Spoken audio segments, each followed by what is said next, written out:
இந்த கவர்மெண்ட்டை பற்றி என்ன சொன்னாங்க, இது ஸ்டேபிள் கவர்மெண்ட் கிடையாது, 3 மாதம் தாங்குமா 6 மாதம் தாங்குமா, அந்த மாதிரியான சுச்சுவேஷனில் இன்வெஸ்ட்மெண்ட் வராது. அப்போ இன்வெஸ்ட் பண்ணுறவங்களுக்கே தெரியுது இந்த கவர்மெண்ட் ஸ்டேபிளாக போகும் அப்படின்னு.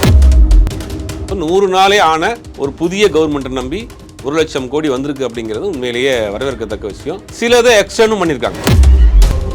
இந்த 1 லட்சம் கோடி முதலீடுன்றது உண்மையில் நடந்திருக்கா? இது சாத்தியம்தாங்க. அது 1 லட்சம் கோடிங்கிறது சாதாரண விஷயம் தான். ஏன்னா 100 நாட்களில் 1 லட்சம் கோடின்றது இப்போ நீங்கள் கட்டிங் இல்லாமல் ஒரு பெர்மிஷன் அப்படிங்கிறது புதுசாக இருக்கும்ல. அமைச்சர் நிர்மல்குமார் அவர்கள் பேசும்போது சொன்னார், எல்லா சைடு இருக்க கட்டிங்கு, எம்ஓஐ சைன் பண்ணுறதுக்கு ஒரு கட்டிங், அதுக்கு முன்னாடி கமிஷன் கட்டிங்கு, இந்த மாதிரி பல வகையில் இருக்க கட்டிங் எல்லாத்தையுமே கட் பண்ணனால தான் எங்களால் டேரெக்டாக கணக்கு காமிக்க முடியும் சொன்னார். கட்டிங் அதிகாரிகள் மட்டத்தில் நடக்குங்க. ஷேர் ஹோல்டர் ஆயிடுவாங்க. எல்லா கம்பெனியும் ஷேர் ஹோல்டர். எல்லா அரசியல்வாதியும் ஏதாவது ஒரு கம்பெனியில் ஷேர் ஹோல்டர் இருப்பாங்க. இந்த 100 நாள் ஆட்சி எப்படி சார் இருக்கு? நல்ல விஷயங்கள் அப்படின்னு பார்க்குறப்ப அந்த ஊழலை ஒழிக்க போகிறோம் அப்படிங்கிற ஒரு விஷயத்தை கையில் எடுத்துருக்குறாங்க. டேக்லைனா அதான் எடுத்துருக்குறாங்க. அதை ஓரளவுக்கு வெற்றிகரமாக செய்து முடித்திருக்கிறாங்க. டிரான்ஸ்பிளண்ட்டாக இருக்கிறாங்க, எந்த விதமான இதுவும் கிடையாது. இதெல்லாம் மாற்றம் தரக்கூடிய விஷயம்தான். சட்டமன்றத்தில் அவங்க கேட்கக்கூடிய கேள்வி எல்லாம், எங்களுக்கு இது நடக்கலை, இது கொடுக்கலை, இது வைக்கலை அப்படின்னு. எதிரில் இருக்கிறவர் பார்த்தீங்கன்னா 50 வருஷம் அமைச்சரவையில் இருந்திருப்பார். அந்த அளவுக்கு கேள்வி கேட்குறாங்க. வயசு வித்தியாசம் பார்க்காம எல்லாமே கேட்டுறாங்க. சட்டமன்றத்தில் நீங்கள் பார்த்தீங்கன்னா 2 பிளவாக இருக்குது. இந்த பக்கம் பார்த்தீங்கன்னா முதியோர் அணி, இளைஞர் அணி மாதிரி பிளவாக இருக்குது. நடந்திருக்கா இல்லையா, ஆதாரத்தை கொடு படாருன்னு. அதுக்கு எதுக்கு நீங்கள் சுற்றி வளர்ச்சி? இதுதான் அரசியல் களம். இந்த ட்ரெண்டை பிடிச்சி தான் அவங்க எம்எல்ஏ இருக்கிறாங்க, அமைச்சராக இருக்காங்க, முதலமைச்சராக இருக்காங்க. இப்போ என்ன அவங்க ஆட்சியில் ஊழல் தான், ஆதாரத்தை கொண்டு கேட்குறாங்க. ஆதாரத்தை கொடு, உங்க ஆட்சியில் ஊழல் நடந்திருக்கு, ஆதாரத்தை கொடு. இன்னைக்கு இருக்கக்கூடிய பல சீனியர் அரசியல்வாதிகளும் சரி, சில மூத்த ஜேர்னலிஸ்டுமே ஒத்துக்கிற மாட்டேங்கிறாங்க. இது என்னங்க அரசியல் இப்படி இருக்கக்கூடாதுங்க, கேவலமா இருக்குங்க, எல்லாத்தையும் உடைச்சிட்டாங்க, எல்லாமே பாரம்பரியமா போச்சுங்கன்னு ஊட்டிக்கிட்டு இருக்காங்க. மக்களை ஈர்க்கும் வகையில் கொடுத்த வாக்குறுதிகளோ, 6 சிலிண்டராக இருக்கட்டும், இலவச பேருந்தாக இருக்கட்டும், 2500 மகளிர் உரிமை தொகையாக இருக்கட்டும், மக்களை எளிதாக ஈர்க்கும் வாக்குறுதிகள் எதையுமே நிறைவேற்றலை. ஃபண்டு வேணும்ல, கஜானா மொத்தமாக காலி பண்ணி வளைச்சு சுழிச்சிட்டு போயிட்டீங்க. வர்ற இடத்துல எல்லா இடத்துலையும் லீக்க ஓட்டையை போட்டு நீங்கள் உருகிருக்கீங்க. எப்படி காசு வரும்? திமுக காட்டு எல்லாத்தையும் வச்சுருக்கா கையில்.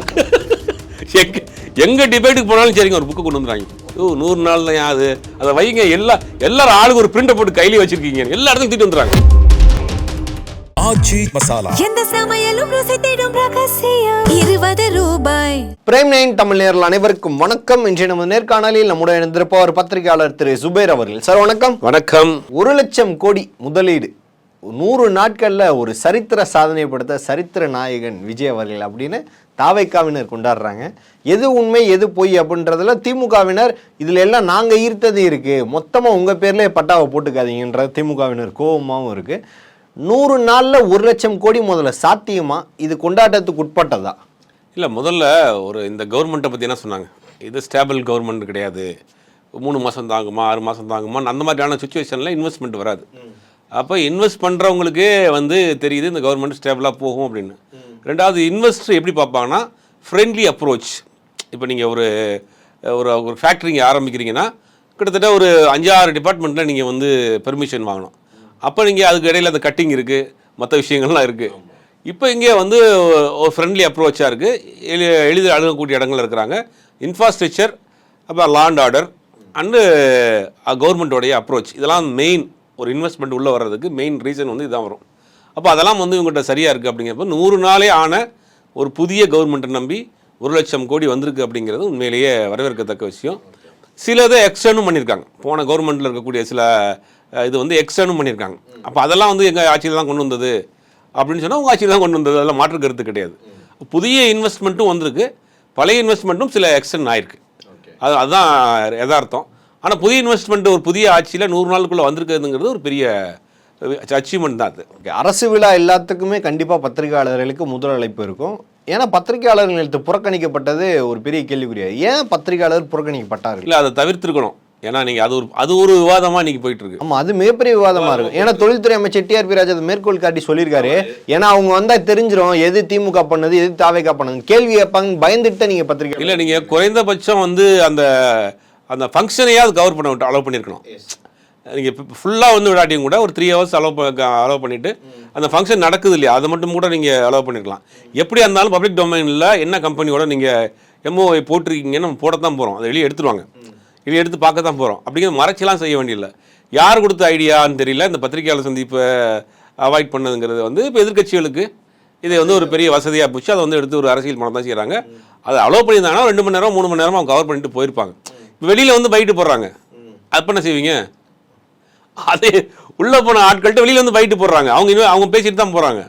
எங்களுக்கு ஃப்ரெண்ட்லி அப்ரோச்சாக இருக்குது, நாங்கள் வர்றோம், இன்வெஸ்ட் பண்ணுறோம், அவங்க பேசிட்டு போகிறாங்க. இதையும் உள்ளே பண்ணிட்டு போகலாமே. இப்போ யார் இதை பண்ணாங்கங்கிறது தெரியல. ஒருவேளை நான் ஃபங்க்ஷன் நடந்துக்கிட்டு இருக்கப்போ வேறு எதுவும் இன்ட்ராக்ட் பண்ணிடுவாங்களோ, கொஸ்டின் கேட்டுருவாங்களோ அப்படிங்கிற மாதிரி நினச்சாங்களோ, அதெல்லாம் சொல்லி நம்ம பேசி கூட்டு போயிருக்கலாம். அது தவிர்க்க வேண்டிய ஒரு விஷயம் தான் அது. ஓகே, இந்த 1 லட்சம் கோடி முதலீடுன்றது உண்மையில் நடந்திருக்கா? இது சாத்தியம்தாங்க. அது 1 லட்சம் கோடிங்கிறது சாதாரண விஷயம்தான். ஏன்னா 100 நாட்களில் 1 லட்சம் கோடின்றது கொண்டு வரலாம். ஏற்கனவே வந்து இருக்கிற ப்ராசஸாக இருக்கலாம், சில விஷயங்கள் பேசிக்கிட்டு இருக்கலாம். அப்புறம் 2வது கவர்மெண்ட் மேலே உள்ள கவர்மெண்ட் அப்ரோச். இப்போ நீங்கள் கட்டிங் இல்லாமல் ஒரு பெர்மிஷன் அப்படிங்கிறது புதுசாக இருக்கும்ல உங்களுக்கு. இப்போ அதில் வந்து ஏரோ ஸ்பேஸ் கப்பு மாதிரி ஒன்று கொண்டு வராங்கன்னு நினைக்கிறேன். அது ஒரு ப்ராஜெக்ட்டு நிறையா கொண்டு வராங்க. நிறையா ப்ராஜெக்ட் வந்துக்கிட்டு இருக்க உள்ள அதெல்லாம் பார்க்குறப்ப புதுசாக இருக்குது. புதிய கம்பெனிஸு, புதிய இன்வெஸ்டர் உள்ளே வர்றாங்க அப்படிங்கிறது வர்றதுக்கு வாய்ப்பு இருக்குது, இல்லாமலாம் இல்லை, வர்றதுக்கு வாய்ப்பு இருக்குது. அதில் சில இவங்க வைக்கிற குற்றச்சாட்டு என்னென்னா, உதாரணம் வடக்கடத்தில் ஒரு கம்பெனி இருக்குது, அந்த கம்பெனியோடைய எக்ஸ்டென்ஷன் வருதுன்னு அதுக்கு ஒரு 500 கோடி ரூபா இன்வெஸ்ட் பண்ணியிருப்பாங்க, அதுக்கு ஒரு 300 கோடி ரூபா இன்வெஸ்ட் பண்ணியிருப்பாங்க. அப்போ இவங்க என்ன சொல்கிறாங்க, எங்கள் ஆட்சியில் கொண்டு வராது, எக்ஸ்டெண்ட் பண்ணுறாங்களா, அதுக்கு பெர்மிஷன், அந்த கணக்கு யார் கணக்கில் வரும்? எக்ஸ்டெண்ட் பெர்மிஷனும் ப்ளஸ் வந்து எக்ஸ்ட்ரா வந்ததும். ஆமாம், அதை சேர்த்து தான் அவங்க சொல்கிறாங்க ஒரு கணக்கு. அது நமக்கு ஃபுல்லாக அந்த இது டீட்டெயில் வரல, அது வந்த பிறகு தான் தெரியும். ஓகே, நிர்மல்குமார், அமைச்சர் நிர்மல்குமார் அவர்கள் பேசும்போது சொன்னார், எல்லா சைடு இருக்க கட்டிங்கு, எம்ஓஐ சைன் பண்ணுறதுக்கு ஒரு கட்டிங்கு, அதுக்கு முன்னாடி கமிஷன் கட்டிங்கு, இது மாதிரி பல வகையில் இருக்க கட்டிங் எல்லாத்தையுமே கட் பண்ணனால தான் எங்களால் டேரெக்டாக கணக்கு காமிக்க முடியும்னு சொன்னார். கட்டிங் வந்து அதிகாரிகள் மட்டத்தில் நடக்குங்க, ஷேர் ஹோல்டர் ஆயிடுவாங்க. எல்லா கம்பெனியும் ஷேர் ஹோல்டர், எல்லா அரசியல்வாதியும் ஏதாவது ஒரு கம்பெனியில் ஷேர் ஹோல்டர் இருப்பான். இது யாருக்குமே தெரியாது. ஒருத்தர்லாம் ஒரு காலகட்டங்களில் 5 வருஷம் அமைச்சராக இருந்தார் ஒருத்தர், அவருக்கு இன்னைக்கு வரைக்கும் ஒரு கம்பெனியில் ஷேர் வந்துட்டு இருக்கு, தொடர்ந்து வந்துகிட்டு இருக்கு. அதை வாங்கி போட்டுருவாங்க. இப்போ எனக்கு வந்து ஷேர் கொடுப்பாங்க, எனக்கு ஒரு கொஞ்சம் ஷேர் கொடுத்துருங்க அப்படின்னா, அந்த கம்பெனி காலங்காலமாக ஓடுற வரைக்கும் அவருக்கு வந்து வருமானம் வந்துகிட்டு இருக்கு. இதெல்லாம் நமக்கு வந்து தலைமுறையாக ஷேர் வாங்கிட்டு இருக்காள் எனக்கு தெரியும். அவங்க தாத்தா காலத்தில் வாங்கி போட்ட ஷேரில் இன்னைக்கு வரைக்கும் வருமானம் வந்துகிட்டு இருக்கு பெரிய பெரிய ஃபேக்ட்ரிஸில். அதெல்லாம் இன்னைக்கு குறைஞ்சிருக்கு. இதெல்லாம் முதல் முறையாக நடந்திருக்கு. அதாவது ஒரு ஃபேக்ட்ரி உள்ளே வந்துச்சுன்னா நானும் அதில் ஒரு ஷேர் ஹோல்டர்னு வருது, அதெல்லாம் குறைஞ்சிருக்கு. அப்படிங்கும்போது கம்பெனிஸ் உள்ள ஆட்டோமேட்டிக்காக வரத்தான் செய்வாங்க. அப்போ நீங்கள் எல்லா இடத்துலையுமே அவங்க அந்த லீக்கேஜஸை கட் பண்ணியிருக்காங்க. அதிகாரிகள் மட்டத்தில், அரசியல்வாதிகள் ஷேர் ஹோல்டரே ஆயிரானே, அதெல்லாம் இங்கே கிடையாது. அங்கே கிடையாது. ஓப்பனாக டெண்டர் அப்படிங்கிறது, ஓப்பன் டெண்டர் கொடுக்குறாங்க. பல புதிய கம்பெனிஸும் வருது, அதை பார்த்து தான் உள்ளே வர்றாங்க. இந்த 100 நாள் ஆட்சி எப்படி சார் இருக்குது? 100 நாள் ஆட்சியில் நிறைய நன்மைகள் இருக்குது, நல்ல விஷயங்கள் இருக்குது, குறைகள் இருக்குது. அது எல்லாத்தையும் சேர்ந்து தான் ஒரு ஆட்சின்னு சொல்ல முடியும். எல்லாம் 100% பெர்ஃபெக்டான ஆட்சின்னு யாருமே சொல்ல முடியாது. நன்மைகள் வழியில் ஃபஸ்ட்டு வந்து நல்ல விஷயங்கள் அப்படின்னு பார்க்குறப்ப அந்த ஊழலை ஒழிக்க போகிறோம் அப்படிங்கிற ஒரு விஷயத்தை கையில் எடுத்துருக்குறாங்க. டேக்லைனா அதான் எடுத்துருக்குறாங்க. அதை ஓரளவுக்கு வெற்றிகரமாக செய்து முடித்திருக்கிறாங்க. ஏன்னா நீங்கள் அரசு அலுவலகங்களில் சாமானியர்கள் போகிறப்ப அங்கே நடத்தக்கூடிய விதம் மாறி இருக்கு. லஞ்சம் குறைந்திருக்குன்னா முழுவதுமாக குறைஞ்சிருக்கானா ஓரளவுக்காக குறைஞ்சிருக்கு.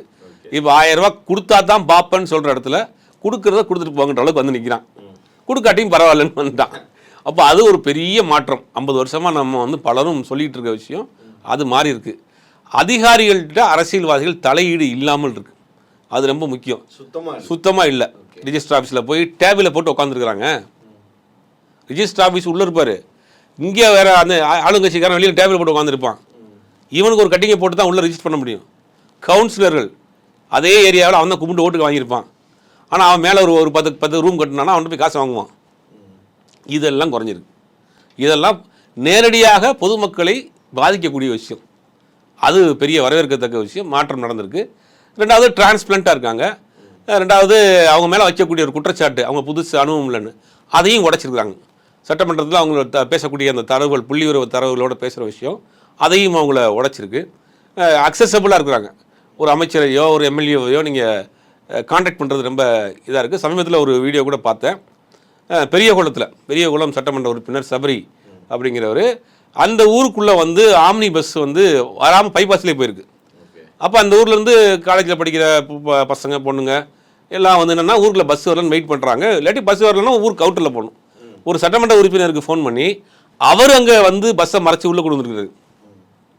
அப்போது ஒரு சாதாரண ஒரு பயணி ஒரு சட்டமன்ற உறுப்பினரை எளிதில் தொடர்பு கொள்ளக்கூடிய அளவுக்கு இங்கே அக்சசபிளாக இருக்கிறாங்க. அது உண்மையிலேயே மாற்றம், அதெல்லாம் பெரிய மாற்றம். லஞ்சத்தை ஒழிக்கிறதுக்கான ஒரு விஷயங்கள் எடுத்துருக்குறாங்க. அணுகிறதுக்கு ஈஸியாக இருக்கிறாங்க, அக்சசபிளாக இருக்குது, டிரான்ஸ்பிளண்ட்டாக இருக்கிறாங்க, எந்த விதமான இதுவும் கிடையாது. இதெல்லாம் மாற்றம் தரக்கூடிய விஷயம்தான். ஓகே, பொதுவான கருத்தை சொல்கிறாங்க. இளந்தாரி பசங்க படக்குன்னு கேள்வி கேட்டுறானுங்க, வயசு வித்தியாசம் பார்க்காம கேள்வி கேட்குறானுங்க. அந்த மாதிரி சட்டமன்றத்தில் அவங்க கேட்கக்கூடிய கேள்வி எல்லாம் எங்களுக்கு இது நடக்கலை, இது கொடுக்கலை, இது வைக்கலை அப்படின்னு. எதிரில் இருக்கிறவர் பார்த்தீங்கன்னா 50 வருஷம் அமைச்சரவையில் இருந்திருப்பார், அந்த அளவுக்கு கேள்வி கேட்குறாங்க. வயசு வித்தியாசம் பார்க்காம எல்லாமே கேட்டுறாங்க. இல்லை, நீங்கள் அரசியல் சட்டமன்றத்தில் நீங்கள் பார்த்தீங்கன்னா 2 பிளவாக இருக்குது. இந்த பக்கம் பார்த்தீங்கன்னா முதியோர் அணி, இளைஞர் அணி மாதிரி பிளவாக இருக்குது.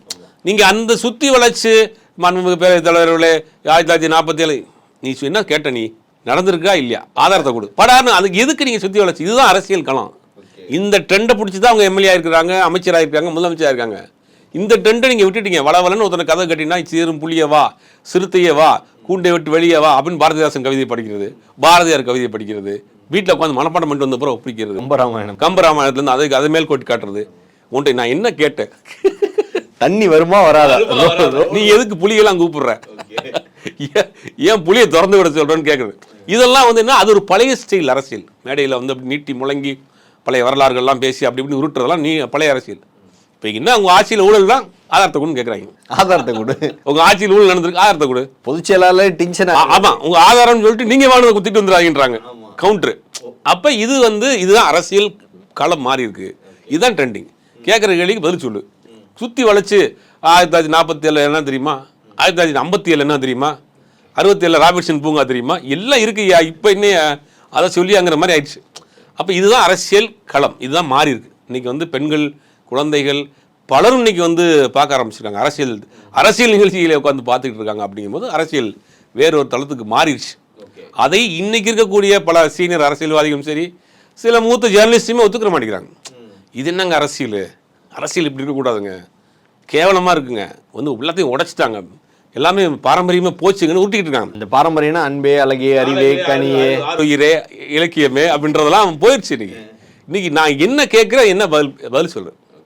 இப்போ நீங்கள் உங்கள் ஆட்சியில் ஊழல் நடந்திருக்கானா ஆதாரத்தை கொடு கேட்குறாங்க, ஆதாரத்தை கொடு, நிரூபிச்சு காட்டுங்கன்னு. அப்போ இதுதான் அரசியல். அதுக்கு திமுகவினரும் இது வைக்கிறாங்க, நிரூபிங்க, ஆதாரத்தை காட்டுங்கன்னு சொல்லும்போது தெரியலையா, அப்போ அவங்க வந்து ஏதோ ஆதாரம் இல்லாமல் குற்றச்சாட்டு பண்ணியிருக்காங்கன்னு ஒரு இதை வைக்கிறாங்க. எப்படி வேணாலும் சொல்லலாங்க. இப்போ ஒரு சட்டமன்றத்தில் பேச அவை குறிப்பு, சட்டமன்றத்தில் நீங்கள் வந்து ஒரு ஆதாரத்தோட புள்ளிவிவரம் பண்ண முடியும். அப்படி பேசினாலே அவை குறிப்பு நீக்கிடுவாங்க. நீங்கள் வெளியில் கேட்குற செய்தியை கொண்டு உள்ளே பேச முடியுமா? சோசியல் மீடியாவில் வர்றதையும் வாட்ஸ்அப்பில் வர்றதையும் படிச்சுட்டு வந்து யாராவது உட்காந்து கால் மேலே காலை போட்டு உட்காந்து பேசியிருப்பான், அவர் அது நடந்திருக்கு இது நடந்திருக்குன்னு, அதை கேட்டு வந்து நீங்கள் ஒப்பிச்சிங்கன்னா ஆதாரமுங்க. அப்போ ஆதாரம் இல்லாமல் ஒரு விஷயத்தை சட்டமன்றத்துக்குள்ளே பேசக்கூடாது. அதை கேட்குறாங்க, ஆதாரம் இருந்தால் கொடுங்க, நடவடிக்கை எடுக்கணும். எந்த ஆதாரமும் இல்லை, வாய்வழி செய்தியை அதான் பண்ணுறாங்க. இப்போ 100 நாளில் அவங்களுக்கு அவ்வளோ செய்ய தெரிஞ்சிருமா? நீங்கள் தான் அவங்க ஒன்றுமே தெரியாது, நீங்கள் அவங்க வாதத்துக்கு வச்சுக்கிறோம், ஒன்றுமே தெரியல, புதுசு, பூரா சின்ன பசங்க அப்படின்னு நீங்கள் தான் சொல்கிறீங்க. இப்போ அவங்க வந்து விஞ்ஞான ரீதியாக ஊழல் பண்ணிட்டாங்க, நீங்களும் சொல்கிறீங்க. 100 நாளையெல்லாம் கற்றுக்கிட்டாங்களா? அப்போ ஒரு விஷயத்தை நீங்கள் வந்து ஒன்றும் ஏற்றுக்கிற மாட்டேங்கிறீங்க.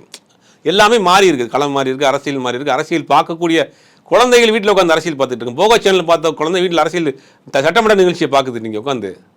அப்போ நீங்கள் எல்லாமே மாறி இருக்குது. இப்போ அவர்களுக்கு தகுந்த பாஷையில், அவர்களுக்கு தக்கன அந்த நடையில் நம்ம பேசி அரசியலை கொண்டு போய் சேர்க்கணும். அப்போ அது உங்களுக்கு புரிஞ்சுக்கிற மாட்டேன். இதெல்லாம் மாற்றம், இதெல்லாம் பெரிய மாற்றம் தான். தேர்தல் வாக்குறுதிகள்னு கொடுத்த நீங்கள் எது மக்களை ஈர்க்கும் வகையில் கொடுத்த வாக்குறுதிகளோ, 6 சிலிண்டராக இருக்கட்டும், இலவச பேருந்தாக இருக்கட்டும், 2500 மகளிர் உரிமை தொகையாக இருக்கட்டும், மக்களை எளிதாக இருக்கும் வாக்குறுதிகள் எதையுமே நிறைவேற்றலை. கண் துடைப்புக்கு நிறைவேற்றின வாக்குறுதிகள் தான் அதிகம் அப்படின்ற மாதிரி பேசியிருக்கிறேன். ஃபண்டு வேணும்ல, கஜானா மொத்தமாக காலி பண்ணி வளைச்சி சுதிச்சுட்டு போயிட்டீங்க. வர்ற இடத்துல எல்லா இடத்துலையும் ஓட்டையை போட்டு இங்கே உருகிருக்கீங்க. எப்படி காசு வரும்? இந்த சாக்கு கொண்டு அரிசி மூட்டை கொண்டு போகிற சைடில் ஓட்டையை போட்டு உருவாங்கல்ல, அந்த மாதிரி எல்லா இடத்துலையும் லீக்கேஜ். டாஸ்மார்க்கில் லீக்கேஜ், சிஎம்டியில் லீக்கேஜ், இதில் மின்சாரத்துறை லீக்கேஜ், எல்லாத்துலேயும் நேரடியாக அரசுக்கு வர பணத்தை ஓட்டையை போட்டு ஆட்டையை போட்டிருக்கீங்க. அப்புறம் எங்கே கவர்மெண்ட்டில் பணம் இருக்கும்? இப்போ தான் 15,000 கோடிக்கு மேலே உள்ளே வர ஆரம்பிச்சிருக்குன்னு நேற்று பேசியிருக்காரு நிதியமைச்சர். அதை வந்து திமுகன்னு சொல்கிறாங்க, வர ஆரம்பிச்சிச்சு, இல்லை நம்ம வர ஆரம்பிச்சிருச்சு. அப்போ என்ன வர ஆரம்பிச்சிச்சுன்னா லீக்கேஜ் இல்லாமல் உள்ளே வர ஆரம்பிச்சிருக்குன்னு அர்த்தம். அப்போ நிதி நிலைமையை சரி பண்ணிட்டு தான் கொடுக்க முடியும். தேர்தல் வாக்குறுதியை கொடுத்துட்டு கடன் வாங்கி கொடுக்க முடியுமா? அது இன்னமும் படுபாதத்தில் போயிடும். அது அப்படி ஒன்றும் அவசியமே இல்லை. திமுக கிட்டத்தட்ட 2.25 வருஷம் கழிச்சு தான் 1000 ரூபா கொடுக்க ஆரம்பித்தாங்க. அப்போ இவங்க வந்து நிதிநிலையை சரி பண்ணிக்கிட்டு அவங்க கொடுக்கணும்னு சொல்கிறாங்க. அதுக்கு உண்டான வேலைகள்லாம் செய்கிறாங்க. அதுக்கு பிறகு தான் கொடுக்க முடியும். இது வந்து யதார்த்தத்தை சொல்லிட்டு தானே பண்ணுறாங்க. இன்றைக்கி ஒயிட் பேப்பர் கொடுத்தது அதுதான், வெள்ளை அறிக்கை கொடுத்தது அதுதான். இதெல்லாம் இருக்குது, இதெல்லாம் சரி பண்ணிட்டு கொடுக்குறோன்னு. மக்கள் அதை வந்து பெருசாக ஏற்றுக்கலாங்க. நீங்கள் இப்போ எதிர்க்கட்சிகள் தான் ஏன் பத்திரிகையாளரை பார்க்கல, ஏன் அவர் பேசலை, ஏன் வந்து அவர் வந்து தேர்தல் வாக்குறுதியை நிறைவேற்றலை. தேர்தல் வாக்குறுதியை பார்த்தா ஓட்டு போட்டாங்க மக்கள், இல்லை வேட்பாளரை பார்த்தா ஓட்டு போட்டாங்க. வாக்குறுதியை பார்த்து ஓட்டு போடுறதா திமுகக்குள்ளாங்க போட்டிருக்கணும். 8000 ரூபா கொடுக்குறேன்டாங்க. 8000 ரூபா அது வீட்டுக்கு போய் நோட்டீஸ் எழுதிட்டானுங்க. 8000 ரூபாய்க்கு என்ன ஃப்ரிட்ஜ் வேணுமா, வாஷிங் மிஷின் வேணுமா, 8000 ரூபாய்க்கு ஹீட்டர் வேணுமா, இந்த கூப்பன் தரணும்னு அப்படிலாம் கொடுத்தாங்க. அப்போ தேர்தல் வாக்குறுதியை பார்த்து ஓட்டு போகிறதா திமுகவில் ஜெயிச்சிருக்கணும். 8000 ரூபா 5000 ரூபா அட்வான்ஸு, ஜெயிச்ச பிறகு 8000 ரூபா ஃபிக்ஸ் பண்ணிக்கங்க அப்படின்ற மாதிரி அவங்க வந்து இறங்கி அடித்தாங்க. இன்னொருத்தர் சிலிண்டர்லாம் கொடுத்தாரு, இது ஃப்ரிட்ஜெல்லாம் கொடுக்குறாரு, ஃப்ரிட்ஜ் ஒருத்தர், வாஷிங் மிஷின் ஒருத்தர். அப்போ இதெல்லாம் பார்த்தா மக்கள் போட்டாங்க. காசை பார்க்கல, பணத்தை பார்க்கல, வாக்குறுதிகளை பார்க்கல, கவர்ச்சிகரமான திட்டங்களை பார்க்கல, வேட்பாளர் பேரை பார்க்கல, வேட்பாளர் யாருன்னு தெரியாது. ஏன் போட்டிருக்கிறாங்கன்னா இது வேண்டாம், இந்த அரசியலே வேண்டாம். ஏன்ட்டு 5000 ரூபா கொடுத்துட்டு நீ வந்து ஒரு வாஷிங் மிஷின் வாங்கி கொடுத்துட்டு ஏன் காசை 10,000 ஆட்டையை போட்டு போயிடுவேன்ன்றதுக்காக மக்கள் வந்து இந்த ஆட்சி இந்த 2 பேருமே வேணாம் அப்படிங்கிறதுனால ஒரு பெரிய மாற்றத்தை கொடுத்துருக்காங்க. இவங்க தான் அதை வந்து ஒன்றும் தாவேகா நிர்வாகிகள்கிட்ட யார்ட்டையும் வந்து தேர்தல் வாக்குறுதி ஒன்றும் இருக்கானு தெரியல. திமுக காட்ட எல்லாத்தையும் வச்சிருக்கா கையில். எங்க டிபேட்டுக்கு போனாலும் சரிங்க ஒரு புக்கு கொண்டு வந்துடுறாங்க, புக்லெட்டு. இந்த பார்த்தீங்களா தேர்தல் வாக்குறுதி 44 என்ன சொல்லியிருக்கு, 100 நாள் தான் அது, அதை வைங்க. எல்லாரும் ஆளுக்கு ஒரு பிரிண்டை போட்டு கையிலே வச்சிருக்கீங்க, எல்லா இடத்துக்கும் தூக்கிட்டு வந்துடுறாங்க. அதை சொல்லிட்டு இருக்காங்க. அப்போ மக்களுக்கே தெரியுது இது தேர்தல் வாக்குறுதியை பார்த்து மக்கள் ஓட்டு போடல. இன்னைக்கு காசு கொடுத்தாலும் சிலிண்டர் கிடையாது. இப்போ தமிழ்நாடு கவர்மெண்ட்டு 6 சிலிண்டர் எங்கே போய் வாங்கும், காசு இருந்தாலும். தட்டுப்பாடாக இருக்குது, வரத்து தட்டுப்பாடாக இருக்குது, அங்கே போர் நடந்துகிட்டு இருக்குது. அப்போ இதை சாத்தியம் கிடையாது. அப்போ வரக்கூடிய காலங்களில் அந்த பிரச்சனைலாம் சால்வ் ஆச்சு, நமக்கு லீகேஜ் எல்லாம் பணம் வர ஆரம்பிச்சிருச்சு அப்படின்னா அவங்க செய்ய ஆரம்பிப்பாங்க. இது மக்கள் வந்து புரிஞ்சுக்கிறாங்க. பத்திரிகையாளரை சந்திக்கலை, இவர் பேசவே மாட்டேங்கிறாருன்னு அதை ஒரு குற்றச்சாட்டு. மக்கள் அதை பார்க்குறாங்களா, செயல்பாட்டில் தானங்க பார்க்குறாங்க. 1 லட்சம் கோடி வந்திருக்குன்றாங்க. இன்றைக்கி தொடர்ந்து அமைச்சர்கள் ஆய்வுக்கு போகிறாங்க. இன்றைக்கி அமைச்சர்கள் ஆய்வு காட்டிலும் முக்கியமான ஒரு விஷயம், நம்ம இந்த லயலாமணியை பற்றி பேசியானோம். லயலாமணியை வந்து போடுறப்ப ஏகப்பட்ட கிண்டல் கேலி விமர்சனம் பண்ணானுங்க. லயலாமணிலாம் பாடல் வாரி தலைவரா அப்படின்னு லயலாமணியை பிராண்ட் பண்ணி பேசியிருந்தானுங்க. லயலாமணி ஒரு காலேஜ் ஸ்டூடெண்ட்டாக இருக்கிறப்பயே இலங்கை தமிழர் பிரச்சனைக்காக போராட்டம் இருந்து காலேஜில் சஸ்பெண்ட் பண்ணப்பட்டு வழக்கு வாங்கி சிஏ பிரச்சனைக்கு போராட்டத்துக்கு போய் வழக்கு வாங்கி இப்படி தொடர்ந்து களத்தில் இருந்தார். சிறு வயதுலேருந்து விஜயுடைய தீவிர ரசிகர். அதுக்கப்புறம் கட்சி ஆரம்பித்த பிறகு தாவேக்காவில் சேர்ந்து ஆக்டிவாக வேலை பார்த்தாரு. சீட்டும் கொடுக்கலன்னா கூட வேலை பார்த்தாரு. இன்றைக்கி ஆட்சி வந்துருச்சு. அவரை வந்து தமிழ்நாடு பாடநூல் வாரிய தலைவராக போட்டிருக்காங்க. பாடநூல் வாரியத்தில் லயலாமணி தலைவரா அப்படின்னா ஏன் லயலாமணிக்கு என்ன ஆச்சு? இதே பதவியில் தான் வளர்மதி இருந்தாங்க, திண்டுக்கல் லியோனி இருந்தார். அவங்களோட லயலாமணி குறைஞ்சி விட்டாரா? சரி, அதை விட்டுருங்க. வந்துட்டாப்புல செயல்பாடுகள் எப்படி இருக்குது? லயலாமணி வந்த பிறகு அந்த புத்தகம் விற்கிற குடோனை போய் பார்த்தா பாம்பும் பள்ளியும் இருக்குது அங்கே உள்ள. வேலை பார்க்குறவங்க பயந்து உட்காந்துருக்காங்க உள்ள. பிள்ளைய படிக்கிற புத்தகம் வைக்கக்கூடிய குடோனில். அது லயலாமணி கேட்குறாப்ப இதுக்கு முன்னாடி இந்த பாடநூல் வாரிய தலைவர் ஒவ்வொரு ஊர்லேயும் ஒரு குடோன் இருக்கும். எந்த குடோன்லேயும் வந்து பார்த்துருக்காங்களா? நான் போய் விசிட் பண்ணுறேன் எல்லோருக்கும் பிரச்சனையை கேட்குறேன். ஸ்டாஃபுக்கு பிரச்சனை, அவங்களையும் பார்க்குறோம். அதை விட இன்னொரு கூடுதலான விஷயம் என்னென்னா, தமிழ்நாடு பள்ளிக்கல்வித்துறை சார்பில் தமிழ்நாட்டுக்கு போகக்கூடிய புத்தகங்கள் ஆந்திராவிலேருந்து அச்சடித்து வந்திருக்கு இது வரைக்கும். இன்றைக்கி அது தினமலர் பேப்பர்லேயே அது வந்து முக்கியமான விஷயமாக போட்டிருக்கு. இதை வந்து கண்டுபிடிச்சி லயலாமணி என்ன பண்ணியிருக்காரு, இந்த மாதிரி ஒரு 3/4 வாசியாவது தமிழ்நாட்டில் பிரிண்ட் பண்ணணும், குறைந்தபட்சம் 50% சிவகாசியில் பிரிண்ட் பண்ணணும். நம்ம தமிழ்நாட்டு காசில் தமிழ்நாட்டு பிள்ளையை படிக்கிற ஒரு புத்தகத்தை ஆந்திரா வந்து அச்சடித்து வந்திருக்கு இது வரைக்கும். இதை கண்டுபிடிச்சி தமிழ்நாட்டில் கொண்டு வரதுக்கான நடவடிக்கை எடுத்துருக்காப்புல. இது வரைக்கும் இந்த பாடநூல் வாரியத்தில் என்ன பண்ணாங்க? ஆந்திராவில் அச்சடித்து வந்திருக்குங்க புக்கு, நம்ம பிள்ளைங்க படிக்கிற புத்தகம். அப்போ இங்கே நம்ம ஊரில் பிரச்சனையே கிடையாதா? நம்ம ஊரில் அவ்வளோ திறமை இல்லாமல் போயிட்டாங்களா? அப்போ இதில் ஏதோ ஒரு வேலை நடந்திருக்கு. இப்போ அதை கண்டுபிடிச்சிருக்கிறாப்புல, கண்டுபிடிச்சி அந்த வேலைகள்லாம் செய்கிறாங்க. அப்போ இது என்னென்னா ஒரு விமர்சனம்ங்கிறது வந்து பொதுவாக வைக்கிறது தான். இவருக்கு என்ன தெரியும், அப்புறம் சின்ன பசங்க. அப்போ ஒன்றும் அந்த வெற்றியும் அந்த இதையும் ஒன்றும் அவங்க ஏற்றுக்கிறாம தான் இருக்கிறாங்க. இந்த ஆட்சியில் ஒரு 100 நாள் நல்லதுலாம் இவ்வளோ சொல்கிறீங்க, கெட்டதுன்னு ஏதாவது ஒன்று ரெண்டு இருக்கும், இல்லை நிறையாவே இருக்கும்னு வச்சுங்களேன். கெட்டதுன்றதை பற்றி பேசுகிறேன். அமைச்சர்கள் தான் இந்த ஆட்சிக்கு பெரிய தலைவலியாக இருப்பாங்களா? இல்லை, ஒரு சில பேர் வந்து ஆர்வ கோளாறுல ஏதாவது பண்ணிடுறாங்க. அது வந்து ஆட்சிக்கு ஒரு சின்ன சின்ன கெட்ட பேர் வரத்தான் செய்யுது. அன்றைக்கி மரியவல்சன் பேசுகிறது ஒரு பெரிய விவாதமாக போச்சு, பயங்கரமான விவாதமாக போச்சு. அதை வந்து அவர் தவிர்த்துருக்கலாம். அவர் ஒரு ஆத்திரத்தில் பேசிட்டார். ஆத்திரத்தில் பேசிட்டேன் வாய் உளறி வந்துருச்சுன்னு அவர் வந்து ஒரு முற்றுப்புள்ளி வச்சிருக்கலாம். அடுத்த நாள் ஆனால் அதுக்கு வச்சார். அந்த மாதிரியான சிலர் வந்து ஒரு ஆர்வ கோளாறுல ஏதாவது பண்ணிடுறாங்க. அது வந்து ஆட்சிக்கு ஒரு பெரிய கெட்ட பேர் வந்துகிட்டே இருக்குது. போக போக சரி பண்ணுவாங்கன்னு நினைக்கிறேன். மரிய வில்சன் அவர்கள் வந்து சட்டமன்றத்தை கோவப்படுத்தாங்க, அவர் தமிழில் கிண்டல் பண்ணன்ற மாதிரி கடைசியாக இவர் ஒரு பதில் சொல்லப்போ ஈஸியாக ட்ரிகர் ஆகிடுறாங்களோ, தாவைக்கு அமைச்சர் வந்து ஈஸியாக ட்ரிகர் ஆகிடுறாங்க. எல்லாருமே மனிதன் தானே, புதுசாக வந்திருக்கிறாங்க, யங்ஸ்டராக இருக்கிறாங்க, அவங்கள கரெக்டாக ட்ரிகர் பண்ணுற மாதிரி தான் அவங்க ஏதாவது பண்ணுறாங்க. அப்போ வந்து அது வந்து அந்த இடத்துல ஏதாவது அவங்க தன்னுடைய மீறி ஏதாவது பண்ணிடுறாங்க. அது கொஞ்சம் கொஞ்சம் பக்குவம் ஆயிடுவாங்கன்னு நினைக்கிறேன். இவங்களுக்கு சப்போர்ட் அவங்க ஆளே இல்லையா சார் தாவேக்காவினருக்கு? நம்ம இதை சொல்லியே ஆகணும். இன்னைக்கு தாவேக்காவை ஆதரவு கொடுக்கக்கூடிய கட்சிகள் தாவேக்காவிலுடைய நல்லதையும் பேசுங்க, கெட்டது மட்டும் பேசுறீங்கல்ல, ஏன் நல்லது பேச மாட்டேங்கிறீங்க? எத்தனையோ நல்ல விஷயங்கள் அந்த ஆட்சியில் நடக்குதுல்ல, அதை ஏன் பேச மாட்டேங்கிறீங்க? கம்யூனிஸ்டாக இருக்கட்டும், விசிகாக இருக்கட்டும், ஐஎம் எல்லாம் அமைச்சராக இருக்கீங்க, பேசுங்க. இந்த ஆட்சியில் நடக்கக்கூடிய நல்ல விஷயங்களை பேசுங்க, விசிகா சார்பில் பேசுங்க. இன்னைக்கு வந்து திமுக, அதிமுக, பாஜக, பாமக, நாம் தமிழர் எல்லாம் சேர்ந்து ஒரு கவர்மெண்ட்டை போட்டு காலி பண்ணுறதுக்கு எல்லா வேலையும் பண்ணுறாங்க. நீங்கள் ஆட்சி அதிகாரத்தில் இருக்கிறீங்க, குறைகளை சுட்டி காட்டுறீங்க, சந்தோஷம்.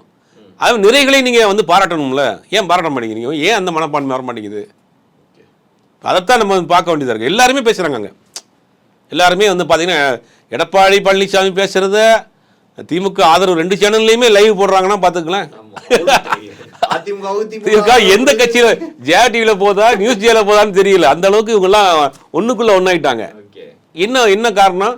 நமக்கு பொழப்பு இல்லை, புதுசாக வந்துட்டாங்க, நம்ம இடம் காலியாகி போச்சுங்கிறது அவங்களுடைய இது. அப்போ இந்த ஆட்சியில் பங்கெடுத்துக்கூடியவங்க குறைஞ்சபட்சம் அந்த ஆட்சியில் நடக்கக்கூடிய நல்ல விஷயங்களை சொல்லணும். இன்னைக்கு அம்பேத்கர் ஸ்காலர்ஷிப்னு சொல்லி கிட்டத்தட்ட 130 பேர் லண்டனில் பிஜி படிக்க போகிறாங்க. ஒரு 30 லட்ச ரூபா வரைக்கும் உங்களுக்கு ஸ்பான்சர். அது லண்டனில் விசா ப்ராசஸ்லாம் கொஞ்சம் டிலே ஆகுதுன்னு அது சம்மந்தமான வேலையெல்லாம் பண்ணுறாங்க. இதெல்லாம் நீங்கள் எக்ஸ்போஸ் பண்ணி வெளியில் பெருசாக சொல்லணும். இந்த கவர்மெண்ட்டில் எவ்வளோ பண்ணியிருக்கிறாங்க, நிறைய விஷயங்கள் நல்ல விஷயங்கள் நடந்துட்டு. நீங்கள் குறைகள் சொல்கிறாங்க இல்லையா, சொல்கிறப்போ வர்ற வாயி நிறையலையும் நீங்கள் பேசுங்க. அப்போ தானே 4 பேருக்கு போய் சேரும். பொய்யா எதிர்கட்சிகள் பேசுகிறப்ப அது கவுண்டர் கொடுக்க விஷயமா இவங்க பேசணுமே. தொடர்ந்து கூட்டணி கட்சியினர் குரல் கொடுக்கல, அது உண்மைதான். எந்த ஒரு நல்ல விஷயங்களுக்குமே இது வரைக்கும் எந்த ஒரு குரலும் கூட, ஏன்னா நிறைய தவறை வந்து இந்த ஆட்சியோட தவறை எடுத்து வச்சிருக்கிறாங்க. இந்த நிலை தொடர்ந்தா மக்களுக்கு என்ன எண்ணம் வரும்? தாவேக்காமல மக்கள் வந்து தாவேக்கா மட்டும் போதுன்னு நினைக்கிறாங்க. ஒரு பொய்யை திருப்பி 4 பேர் சொல்றப்ப தாவேக்கா மேல வந்து ஒரு அப்படியே இருக்குமோ அப்படிங்கிற ஒரு எண்ணம் வரும். இந்த இபி விஷயத்துல கூட விஷயத்துல அப்படித்தான் பண்றாங்க. இப்போ நான் எங்க வீட்டுக்கு நான் இபி கட்டியிருக்குங்க. போன 2 மாசத்தை விட இந்த மாசம் ஒரு 600 ரூபா 700 ரூபா எக்ஸ்ட்ரா வந்திருக்கு. ஏன்னா 2 மாசத்துல அதிகமாக ஏசி போட்டிருப்போம். வெயில் காலம், எல்லினோ காலம், காலையிலேயே பயங்கரமான வெயிலாக இருக்குது. அப்போ நமக்கு புரியுது ஒரு சில இடங்களில் கவுண்டிங்கில் சில இடங்களில் தப்பு இருக்குது. ரெண்டாவது ஸ்லாப் சிஸ்டமே தப்பு. நீங்கள் 500 யூனிட்டுக்கு மேலே 501 யூனிட் போனால் கூட அது அப்படியே வந்து 7 ரூபாயா மாறுது, 6 ரூபாயா 8 ரூபாயா மாறுது, 9 ரூபாயா மாறுதுன்னு அந்த ஸ்லாப் ரேட்டு மாறுது. அப்போ அதிகமான யூசேஜ் பண்ணியிருக்கிறாங்க சம்மர்கிட்ட. அது நேரங்களில் ஒரு இடத்துல அதிகமாக போகுது. ஒரு சில இடங்களில் கிட்டத்தட்ட ஒரு 35%, 25 to 30% வந்து மிஸ்மேட்ச் கணக்கும் நடந்திருக்கு. கணக்கு செஞ்சதில் தவறாக நடந்திருக்கு. அதெல்லாம் கண்டுபிடிச்சி அதை ரெக்கவரி பண்ணுற வேலையை பண்ணுறாங்க. இது ஒரு யதார்த்தம் ரெண்டும் சேர்ந்து வந்துருச்சு. அந்த கணக்கீடை எடுத்த விஷயங்கள்லேயும் சில தவறுகள் நடந்திருக்கு, குறைந்தபட்ச தவறுகள். மிச்சம் வந்து ஸ்லாப் ரேட்டு மாறினதில் அது வந்து அதிகமான அமௌண்ட்டு காட்டுது. இப்போ ரெண்டையும் வச்சு அதை எக்ஸ்பிளைன் பண்ணிட்டார், அமைச்சர் எக்ஸ்பிளைன் பண்ணிட்டார். ஆனால் இதே வந்து எதிர்கட்சியில் வந்து பார்த்தீங்களா இவ்வளோ வந்துருச்சு அப்படிங்கிற ஒரு பிரச்சாரத்தை எடுக்கிறாங்க. இதை கவுண்டர் கொடுக்கலையே, அமைச்சர் மட்டும் தான் பேசுகிறார். இந்த பொய், இந்த யதார்த்தத்தை பொய்ன்னு கூட சொல்ல முடியும், இந்த யதார்த்தத்தை அமைச்சர் மட்டும் தான் பேசுறாரு, வேற யாரும் பேசல. வேற யாரும் பேசினா தானே இந்த பொய்யை வந்து இந்த போய் மக்கள்கிட்ட அவங்க சேரும். இப்போ அவங்க புறாம என்ன சொல்றாங்க, இந்த தாவை காட்சி வந்தது பாருங்க, கரண்ட் பில் அதிகமாக போச்சு, ஒரே பிராண்ட், அவ்வளோதான், மொத்தமாக முடிச்சிடறாங்க. அப்போ இதை எக்ஸ்பிளைன் பண்ணி இதை சொல்லணும். அதெல்லாம் வந்து கூட்டணியில் இருக்கக்கூடிய கட்சிகள் செய்யணும். பல்வேறு அரசியல் கேள்விகளுக்கு பதில் தமிழக மிக்க நன்றி.